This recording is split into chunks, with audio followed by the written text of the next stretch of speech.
இன்னைக்கு ஐபிஎல் 42வது ஆட்டம் Royal challenger Bengaluru அணிக்கும் Rajasthan Royal அணிகளுக்கும் இடையே பெங்களூர் சின்ன சுவாமி கிரிக்கெட் ஸ்டேடியத்தில் முக்கியமான ஆட்டம் நடந்திருந்தது. ஸோ இப்படி இருக்க இந்த ஆட்டத்தில் 99% ஆர்சிபி தோத்து போயிட்டாங்க அப்படின்னே சொல்லலாம்.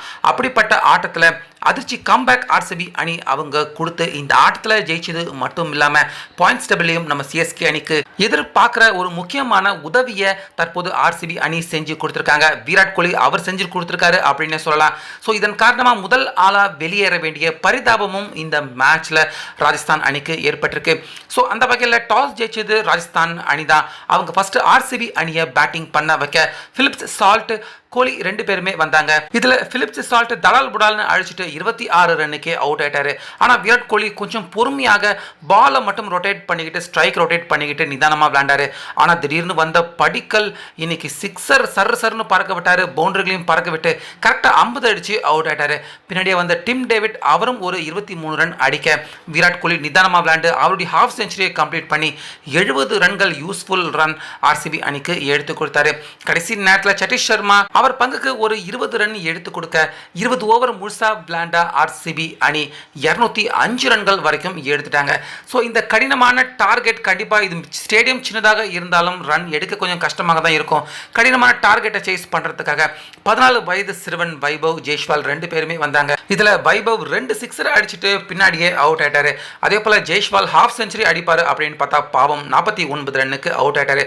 அடுத்ததாக நிதிஷ் ராணா 28, கேப்டனான ரியான் பராக் அவருடைய பொறுப்பை உணர்ந்து விளையாண்டுருக்கணும். ஆனால் அப்படி எதுவும் விளையாடாம 2 6 2 4 அடிச்சுட்டு என்னுடைய கடமை முடிஞ்சிருச்சு அப்படின்னு அவுட் ஆகி வெளியேற்றாரு. ஆனால் த்ருவ் ஜூரல் கொஞ்ச நேரம் நிதானமாக விளையாண்டாரு. ஆனால் அதுக்கப்புறம் பார்த்தீங்கன்னா டேக் ஆன் பண்ணி ராஜஸ்தான் அணியை வெற்றியின் பாதைக்கு கொண்டு போனார். ஆனால் ஷிம்ரன் ஹெட்மைர் அவர் எவ்வளவோ போராடினார். அவரால் பிக் ஷாட் அடிக்க முடியல. 11 ரன்னுக்கே அவுட் ஆயிட்டாரு.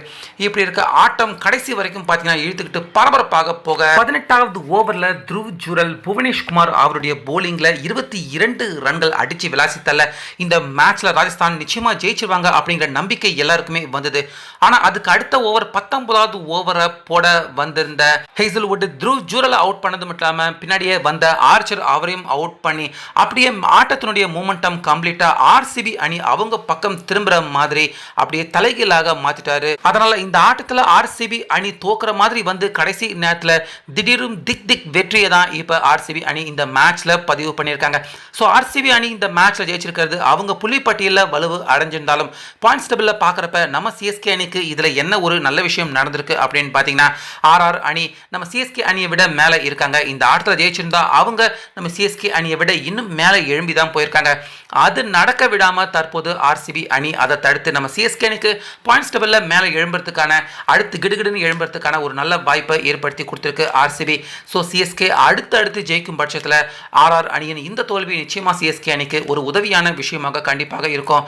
ஸோ அந்த வகையில் தொடர்ந்து 3 ஆட்டங்கள் ஹோம் கிரவுண்டில் தோத்துட்டு 4வது ஆட்டம் இப்போ ஆர்சிபி அணி வெற்றியின் முகத்துக்கு திரும்பியிருக்காங்க. விராட் கோலி அபாரமாக பேட்டிங் பண்ணியிருக்காரு. இந்த வெற்றியை பற்றி உங்கள் கருத்தை சொல்லுங்கள்.